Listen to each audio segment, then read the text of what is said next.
자, 안녕하세요. 아제트입니다. 오늘은 7번 읽기 공부법에 대해서 얘기해 보도록 하겠습니다. 제가 요약하고 리뷰해 드릴 테니까 여러분들은 이 책을 읽지 마세요. 읽을 필요가 없습니다. 자, 시간 많으면 한 번쯤 읽어볼 만하긴 한데 그렇게 사서 읽을 만한 책은 아니고요. 저도 도서관에서 빌려보는 책입니다. 제가 대신 읽을 테니까 여러분은 읽지 마세요. 자, 그럼 본격적으로 책 내용에 대해서 설명드리겠습니다. 서론부터 먼저 설명드릴게요.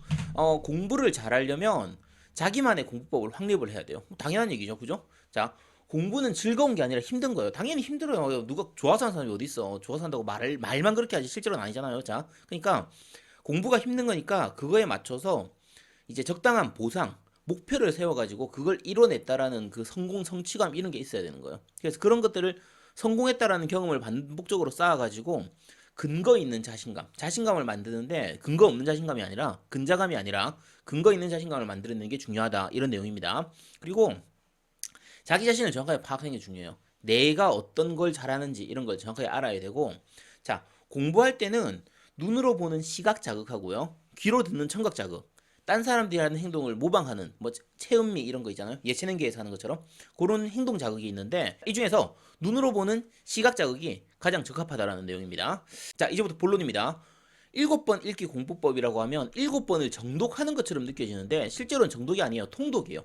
대강대강 이렇게 쉬엄쉬엄 빠르게 읽어버리는 거예요. 그러니까 모든 것을 다 한 번에 이해해버리겠어 이렇게 눈에 불을 켜고 보는 게 아니라 가벼운 마음으로 편안하게 그냥 첫 번째 읽을 때는 이해 못해도 돼요. 편안하게 읽고, 왜냐면 처음 읽었을 때 이해 못해도 다음번에 이해하면 되니까, 두 번째 읽었을 때, 세 번째 읽었을 때 이해하면 되니까 편한 마음으로 훑어보듯이 보는 거예요. 자, 이 책의 저자가 말하는 그 읽기 방법은, 자기가 쓰는 읽기 방법이 크게 세 가지라고 해요. 첫 번째는 보통 읽기, 이건 소설책 읽듯이 그냥 읽는 거예요. 두 번째는 리서치식 읽기, 요거는 이제 검색하듯이 내가 어떤 분야를 보고 싶으면 여러 가지 책들을 빠르게 훑어보는 거예요. 키워드 중심으로 빠르게 여러 개의 책들을 빨리 읽어본 다음에 나중에 내가 필요한 부분이 있으면 그 책을 다시 찾아서 꼼꼼하게 읽어보는 그런 식으로 본다는 거예요. 공부 많이 한 사람들 쓰는 방법이고, 그 다음 세 번째가 이제 여기서 얘기하는 7번 읽기 공부법이에요. 그러니까 시험 공부를 하거나 지식을 쌓을 때 그때 적용하는 게 7번 공부법이라는 거예요. 자, 이제 본론이죠. 이 저자가 얘기하는 7번 읽기 공부법의 장점은 크게 세 가지예요. 첫 번째는 한 번 읽을 때 부담이 적어요. 그러니까 정독을 하는 게 아니라 통독을 하는 거니까, 빠르게 가볍게 읽는 거니까 그냥 부담이 적다는 거. 읽을 때 부담이 적다는 거죠. 자, 두 번째는 빠르다라는 거예요. 그러니까 노트를 쓰거나 정리 노트를 쓰거나 뭐 필기를 하거나 강의를 듣거나 하는 것보다 읽으면 훨씬 빠르다라는 거죠. 자, 세 번째는 언제 어디서나 가능하다라는 거예요. 자, 책만 있으면 언제 어디서나 읽을 수 있다라는 거죠. 근데 저자는 장점이라고 하는데 제가 봤을 때는 뭐 그런 장점은 뭐 충분히 딴 것도 많이 있으니까 네, 잘 모르겠습니다. 자, 그 다음에 같은 7번 읽기 공부법이라고 해도 과목별로 다르게 적용해야 된다고요. 그러니까 예를 들면 영어 같은 경우에는 단어는 7번 쓰기 같은 식으로 하고, 문법이라든지 이런 거는 7번 풀기로 가는 거고, 수학도 마찬가지로 7번 풀기로 가라는 거예요. 7번 무조건 모든 과목에서 다 7번 읽기는 아니다라는 거죠. 저도 동감합니다. 그리고 정답을 맞춰볼 때 틀린 문제는 신경 쓰지 말라고 해요. 요거는 저도 동감해요, 진짜. 그러니까 보통 일반적으로 오답을 체크해가지고 왜 틀렸는지를 확인해 보려고 하잖아요. 근데 그게 별로 안 좋은 방법이에요. 그 오답을 체크하는 과정에서 오히려 정답보다도 오답이 더 뇌리에 많이 남게 돼요. 그러니까 차라리 안 보는 게 더 좋아요. 오답을 읽는 것보다 해설을 더 꼼꼼하게 반복해서 보는 게 더 좋다라는 거예요. 저도 그렇게 생각합니다. 자, 7번 읽기를 할 때 주의사항이 있습니다. 7번을 같은 책을 7번 볼 거기 때문에 진짜 완벽하게 좋은 교재를 골라야 돼요. 그래서 서점에 가가지고 한 권의 책만 보는 게 아니라 여러 가지 책들을 이렇게 다 좀 골라보면서, 어떤 책을 찾아야 되냐면 내가 한 권으로 전체를 다 봐야 되니까 내가 배워야 할 내용이 빠짐없이 다 포함되어 있는, 여기서는 포괄성이라고 하는데 포괄성이 높은 책, 그러면서도 상세하게 적혀 있는 그런 책을 찾아야 되는 거예요. 그래서 인터넷으로 주문해 버리면 내용을 다 볼 수가 없으니까 서점에 가가지고 직접 이 책 저 책 좀 시간 들여가지고 이 책 저 책 보면서 나한테 맞는 책을 찾는 거예요. 그리고 찾았다, 그럼 그 책을 확실하게 믿어야 돼. 중간쯤 보다가 딴 책으로 바꾸지 말고 그 책을 확실하게 7번 딱 읽으라는 거예요. 저자가 얘기하는 거에서는 그림이 많은 책은 읽지 말라고 해요. 그림이 많은 책은 그만큼 글이 줄어들게 되고, 또 알록달록한 책 이런 거는 화려하니까 처음 볼 때는 좋은데 여러 번 반복해서 읽다가 보면 오히려 눈이 피곤해지기 쉽기 때문에 그런 책은 보지 말라고 얘기합니다. 요거는 필자의 취향이라서 그런 것 같아요. 요거는 뭐 모두에게 다 적용되는 건 아닌 것 같고요. 어쨌든 이 그 저자는 그림이 많거나 글자가 너무 큰 거보다 좀 문장이 많은 책, 글자가 작고 문장이 많은 책을 좋아한다고 하는데 눈 나쁜 사람은 어떻게 해요, 그죠? 그래서 그건 본인한테 맞게 하면 될 것 같아요. 자, 7번 읽기의 장점이 예상 문제를 찍거나 중요 포인트를 따로 생각할 필요가 없어요. 왜냐하면 어차피 다 읽을 거니까, 전체를 다 읽을 거니까 나중에 내가 나오지 않을 거라고 생각했던 부분에서 문제가 나와도 걱정할 필요가 없는 거예요. 왜냐면 다 읽어봤으니까.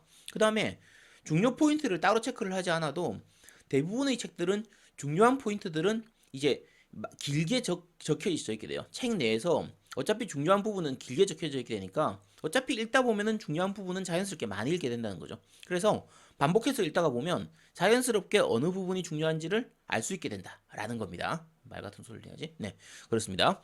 자, 7번 읽기를 할 때 각각의 횟수별로 목표가 달라요. 첫 번째 읽기 할 때, 두 번째 읽기 할 때, 7번째 읽기 할 때 목표가 다릅니다. 자, 첫 번째 읽기 할 때는 각 장의 표제, 그러니까 제목이라든지 부제 중심으로 파악을 하는 거예요. 두 번째 읽기를 할 때는 표제가 머릿속에 들어온 상태에서 책 전체의 세세한 부분까지 읽으면서 전체 구조나 줄거리를 파악을 하는 거예요. 이게 이제 두 번째 읽기고, 세 번째 읽기는 두 번째 읽기하고 동일하지만 좀 더 명확하게 읽어야 돼요. 두 번째 읽기보다 좀 더 명확하게 읽어야 되는 거고, 자, 요 첫 번째, 두 번째, 세 번째까지는 내용을 다 이해를 못해도 돼요. 다 못해도 되고 그냥 훑어보는 것만으로도 충분합니다. 자, 네 번째 읽기는 문장의 키워드를 의식하면서 읽는 거예요. 요때도 키워드를 이해하거나 외울 필요 없이 그냥 의식만 하면 돼요. 다섯 번째 읽기 할 때는 키워드하고 키워드 사이의 그 설명문을 의식하면서 읽는 거예요. 요것도 다 이해할 필요 없습니다. 그냥 의식하면서 설명문이 있다라는 것들을 파악을 하면서 요 과정에서 전체 단락의 요지를 파악할 수 있게 돼요. 요게 다섯 번째 읽기. 여섯 번째 읽기는 디테일한 부분까지 다 읽는 거예요. 다섯 번째까지 읽었던 부분에 대해서 확인하는 느낌으로 좀 디테일한 설명들을 다 읽는 부분을 읽고요. 일곱 번째 읽기는 자, 이 저자의 말에서는 그래요. 여섯 번째까지 읽고 나면 책 내용이 대부분 다 머리에 복사가 된다는 거예요. 그러면 일곱 번째를 읽으면서 좀 더 선명하고 명확하게 만든다라는 건데 그렇다고 합니다. 자, 그렇다고요. 어쨌든 대강 생각하면 첫 번째부터 세 번째까지 읽는 동안에는 전체적인 흐름만 파악을 하는 거고 네 번째, 다섯 번째에선 내용을 보고 여섯 번째, 일곱 번째 가선 더 세부적으로 들어가서 완전히 내 것으로 만든다. 그 정도로 생각하시면 돼요.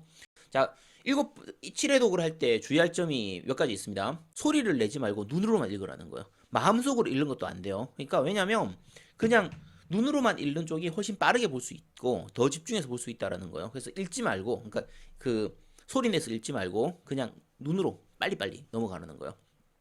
자, 그리고 약간 응용하는 방법으로 7번 쓰기 방법도 있어요. 실제로 7번 쓰는 건 아니고 7번 읽기 방법의 후반부에 이제 여섯 번째, 일곱 번째 읽을 때쯤 되면 대강 내용을 더 중요한 내용을 거의 파악하게 되니까 전체 내용을 다 옮겨 적는 건 아니고 중요한 포인트 부분만 빠르게 옮겨 적는 요게 이제 7번 쓰기 방법이라고 얘기해요. 실제로 7번 쓰는 건 아니죠.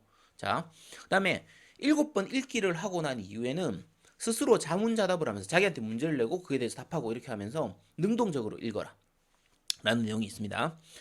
그리고 그 7번 읽는다고 해서 내용을 모르면서 통짜로 무조건 외우라는 건 아니에요. 읽다 보면 자연스럽게 이해가 된다라는 거죠. 되나? 네, 그렇다고 합니다. 자, 그리고 그 뒤에 내용에서는 실천적인 방법으로서 이제 마인드 컨트롤하는 방법이 나오는데 대략 이런 거예요. 그러니까 공부법하고 관련된 부분은 아니고 그냥 마음가짐에 대한 공부하는 마음가짐에 대한 내용이에요. 자, 첫 번째는 지금 당장 공부해라라는 겁니다. 자, 지금 당장 공부해야 됩니다. 계획 세우고 앉아있지 말고 빨리 공부해라는 거죠. 내일부터 해야지, 모레부터 해야지 하지 말고 지금 당장 공부해야 돼요. 자, 계획은 세우면 세울수록 마이너스라고 합니다. 왜냐하면 계획 세우는데 시간 낭비가 되고요. 그 예정을 맞추는 게 또 힘들어요. 그리고 그러니까 그런 계획 세울 시간에 차라리 내가 공부할 수밖에 없는 환경을 만들으라는 거예요. 이 저자가 얘기하는 건 그런 거예요. 모의고사를 내가 할 수 있는 대로 다 접수를 해버리는 거예요. 자, 보통은 공부를 하고 나서 시험을 치죠. 근데 시험을 미리 다 접수를 해버리면 내가 공부할 수밖에 없다라는 거지. 대부분의 사람들은 모의고사 접수해놓고도 공부 안 하죠. 자, 그렇습니다. 자, 규칙을 세울 때 너무 빡빡하게 짜지 말고 약간 여유 있게 짜라는 거예요. 너무 빡빡하게 짜버리면 규칙을 어기기 쉽잖아요. 그럼 아유 어차피 이왕페린 뭐 하면서 규칙을 한 번 어겼으니까 포기하게 돼버리고 그냥 아예 그냥 될 대로 되라 이렇게 되기 쉬운데 좀 약간 여유 있게 짜면 또 낫다는 거죠. 자, 그리고 규칙을 어기거나 내가 실패했더라도 그게 너무 좌절하지 마라 이거죠. 땅 파고 들어가지 말고 그냥 한 번쯤 어길 수도 있지. 내가 그냥 머리 잘 식혔네 하고 딱 공부해라 이런 내용입니다. 자, 그 다음에 약한 과목부터 먼저 해치우라고 합니다. 그러니까 내가 어려운 부분부터 먼저 공부하고 나면 내가 집중력 좋을 때, 머리 좋을 때 어려운 거 먼저 공부하고 나면 그다음부터는 쉬운 것만 나오니까 차근차근 쉬운 것부터 공부하면 된다는 거예요. 요거는 사실은 단기전에 가능한 거예요. 시험 기간이 얼마 안 남은 한 일주일짜리 시험 이런 거일 때 가능한 거고 뭐 시간이 왜냐면 시험 시간이 다가올수록 촉박해지니까 좀 어려운 걸 먼저 해치우고 나면 그다음엔 쉬운 거는 좀 편한 마음으로 할 수 있으니까 그렇다는 얘기예요. 자, 그리고 요 부분이 중요한데 공부는 힘든 거잖아요. 그러니까 빨리 끝내라는 거예요. 자, 여러분 공부할 때 1년 만에 끝내야지 2년 3년 가면 힘들잖아요. 공부하는 거 힘든데 뭐하러 2년 3년을 해요. 1년 만에 빨리 끝내냐 였죠? 자, 그런 내용입니다. 공부가 인생의 전부는 아니기 때문에 공부하고 생활의 균형을 유지해라라고 얘기를 합니다. 그러니까 너무 공부에만 집중해버리면 일상생활이 제대로 안 되니까 공부를 너무 많이 하지 말라, 공부를 너무 파고들지 말아라고 얘기하는데 그거는 이 책의 저자처럼 미친 듯이 공부만 하는 사람들의 얘기고요. 이 동영상을 보는 여러분하고는 아무 상관이 없는 얘기입니다. 신경 쓰지 마시고요. 자, 그 뒤에 부분, 다른 부분은 그냥 공부한 것보다는 그냥 공부 마인드라든지 그다음에 그런 부분들을 직장 생활이나 사회 생활을 하는데 적용시키는 방법에 대해서 나와 있는데 거의 절반 정도는 자기 자랑이고요. 뭐 별다른 내용은 없습니다. 그래서 그 뒷부분은 생략하도록 하겠습니다. 자, 지금까지 7번 읽기 공부법에 대해서 요약 설명해 드렸습니다. 자, 여러분 이 책 이제 읽지 마세요. 지금까지 방금 설명드린 게 다예요. 다고요. 제가 요 책에 대해서 평가를 좀 하도록 할게요. 일단 공부법 자체는 나쁘진 않아요. 장점부터 말씀드리면 진짜 말 그대로 쉽게 읽고 빨리빨리 읽고 빨리 이해하는 방법이기 때문에 나쁜 방법은 아닙니다. 특히 초중고등학생들 학교 같은 경우에 이제 교과서가 있는 그런 과목에서는 꽤 괜찮은 방법이고요. 머리가 나쁜 사람이 하긴 힘들지 않냐라고 걱정하실 수 있는데 오히려 머리가 나쁜 사람이 하면 더 좋은 방법이긴 해요. 괜찮습니다. 그리고 처음에 읽을 때는 좀 오래 걸리겠지만 두 번, 세 번 읽다가 보면 점점 빨라지기 때문에 읽는 속도가 빨라지기 때문에 나중에 가면은 한 번 읽는데 드는 피로감이 확 줄어들게 돼요. 그래서 나쁜 방법은 아닙니다. 여기까지가 장점이고요. 이제 단점을 말씀드릴게요. 첫 번째는 교과서가 좋을 때만 가능해요. 대부분 중고등학교 이제 2년까지 그러니까 초중고등학교 과정까지는 괜찮은데 대학교 이후의 과정이나 공인중개사 시험이라든지 뭐 사법고시 이런 거에는 머리가 정말 좋은 사람 아니면 정말 쓰기 힘든 방법입니다. 실제로 이 사람은 자기가 머리가 좋으니까 자기가 되니까 딴 사람들도 다 되는 줄 아는 거예요. 아닙니다. 이거 읽어보면 말도 안 되는 소리예요. 자, 예를 들면 이런 내용 나와 있어요. 자기는 300페이지 정도 책을 읽는데 30분 정도 걸린다는 거예요. 아이씨, 300페이지에 30분 걸리면 1분에 10페이지씩 읽는다는 거거든요. 읽을 수가 없잖아요. 말이 되는 소리야지. 그런 사람이 어디 있어, 세상에. 그러면서 자기가 얘기하는 거예요. 그건 속독이 아닙니다. 속독이 아니긴 개뿔. 자, 속독입니다. 말도 안 되는 소리입니다. 자, 그리고 단점으로 다시 말씀드릴게요. 시험 등을 대비할 경우에 시험 문제의 대부분이 그 교과서 내에서, 교재 내에서 나올 경우에는 가능해요. 그 범위를 벗어나지 않는 시험들은 가능합니다. 그리고 책의 분량이 너무 많지 않아야 돼요. 분량상 자기는 뭐 사법고시도 그걸로 쳤다라고 얘기하는데 그건 지니까 가능한 거고요. 보통 사람은 좀 힘듭니다. 책의 분량이 너무 많으면 좀 힘들어요. 그리고 책의 내용이 균등한 수준의 중요도를 가져야 돼요. 그러니까 전체가 한 700페이지, 800페이지 되는데 뒤에 한 200페이지 정도 분량에서는 잘 안 나오는 문제야. 그 부분은 별로 중요하지 않아. 버리면 되잖아요. 거기까지 굳이 다 읽을 필요가 없잖아요. 근데 전체가 다 중요할 때는 이런 식의 방법을 써도 되는데 진짜 명확하게 중요하지 않은 부분, 포기해도 될 만한 부분이 있는데 그걸 굳이 그렇게 볼 필요는 없다라는 거죠. 그래서 과목에 따라 좀 차이가 많이 나는 편입니다. 자, 그리고 가장 큰 단점이 시간이 너무 많이 걸려요. 7번 읽으려고 하면 시간이 너무 많이 걸립니다. 굉장히 비효율적인 방법이에요. 자, 책에서도 설명하지만 이게 7번 읽고 안 되면 10번 읽고 10번 읽고도 안 되면 20번 읽어라 그러는데 그럴 시간이 어디 있어요? 자기는 300페이지 읽는데 10분, 30분 걸리는 그런 초인이니까 가능한 거지 보통 사람은 불가능합니다. 자, 어쨌든 7번 읽기 공부법은요. 공부법 자체로서는 나쁘진 않은데 초중고등학교를 벗어나고 나면 쓰기가 힘든 방법이고요. 책 자체가 쉽고 책 내용만 충분히 읽어도 충분히 이해할 수 있을 만큼의 능력이 되는 사람이면 가능하고 또는 그렇게 내용이 쉬운 정도 책 내용만 반복해서 읽더라도 내용을 이해할 수 있을 만큼 그렇게 깊이가 있지 않은 과목에서는 가능해요. 용어가 너무 어렵다든지 그렇지 않은 과목은 가능한데 아니면 그 내용을 다 이해할 수 있을 만큼 머리가 좋고 기초 지식이 충분한 경우에는 가능합니다. 일반적인 경우에는 별로 추천드리지 않습니다. 자, 지금까지 7번 읽기 공부법에 대해서 설명드렸습니다. 다음 편에선 공인중개사 공부를 할 때 과연 이 7번 읽기 공부법을 적용할 수 있는지에 대해서 설명드리도록 하겠습니다. 감사합니다. 아제트였습니다.